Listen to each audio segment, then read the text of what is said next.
Hello and welcome to the next tutorial in Nafhaa. Today we will be looking after the purchase module. This is very important module in bookkeeping and stock keeping functionalities. Where you can find the purchase module, it's located under the main purchase menu or here, or you can even search it from here in the text box, search box. Once you click on purchase, this will be your landing page where you'll be able to see all the purchase records. So you'll be able to see the purchase records which you have created or which are been assigned to you, or the records which are created by your team in which you are set as a upper hierarchy. So let's go ahead. Here you can search any purchase record by its purchase invoice number, purchase from, or vendor name, by phone number, by any details. Here you can just create a new purchase invoice. This is for refresh, to refresh this list. This is a column picker where you can just select for columns which you want to see in the list. So suppose this columns are not necessary for me. I am not using branch, not project management is required, company is not required. I'm just opting them out. So here there are only columns which I have now opted. Even I can just resize the column contents or the column width, and even I can sort them by my preferences. So suppose here I am just sorting by invoice date, for example. So all these changes which we have done now, like we have chose the column, we have just increased or decreased the column width.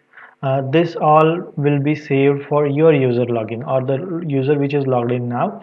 He will be only able to see these changes, and other users can make their changes as per their convenience. So this is all settings are being customized for the logged in user. So going ahead, you can use edit filters from here. These are the quick filters.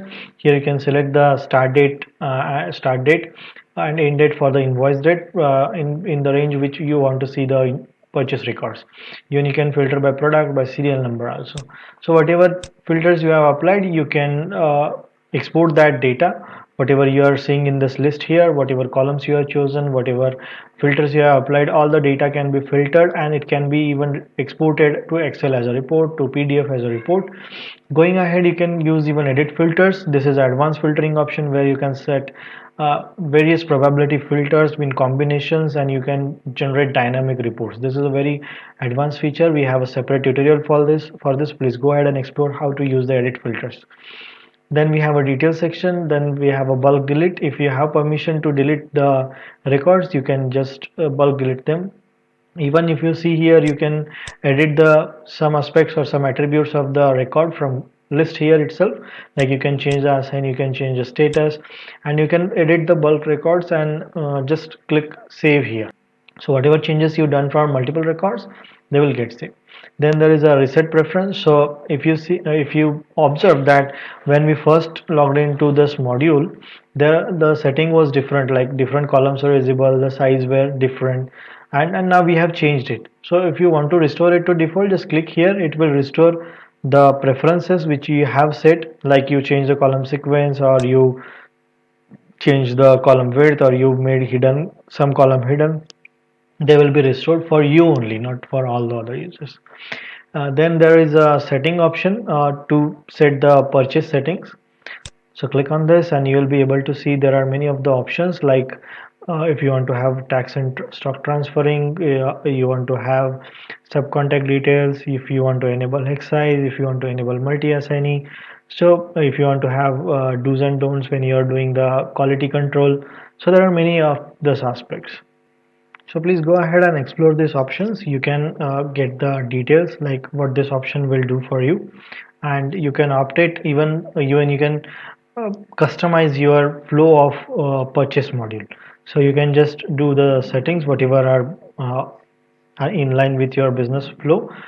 Like you can even enable the TCS, that is tax collected at source, and you can save these settings.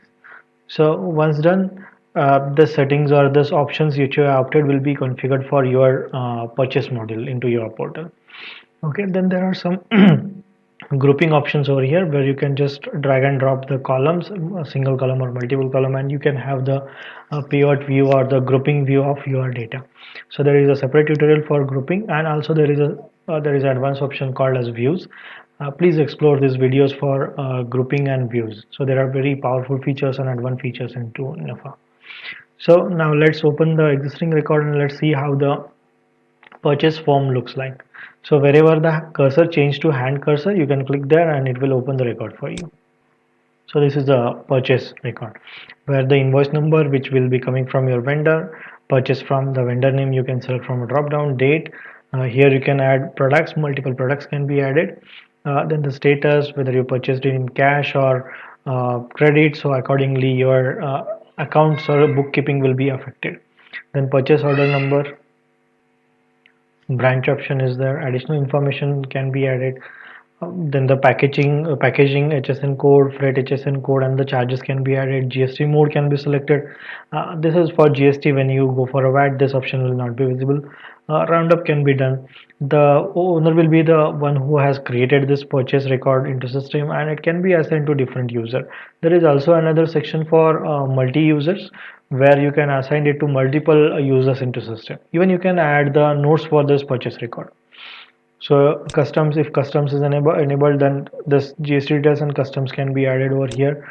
Attachments can be added to this purchase, like if it's e-way bill, LR attachment, and if there are any other attachments like whatever, if you want to reference the purchase order, or if you want to attach any additional documentation for this record. Okay, and the note section. So this is all about purchase record. Here you can update the record or do the apply changes. Whenever you do the apply changes, whatever changes you have done, they will be saved and you remain on the same form. If you click on update, the changes will be saved and the record will be updated. You can even delete this record if you are having permission to do so. You can click on a print and see whether it's in lining with the purchase receipt which you have received. In history, you can see the audit trails. In extras, you can just directly import the products instead of manually adding them. You can see the payment tracks. You can even directly move this purchase to the purchase return.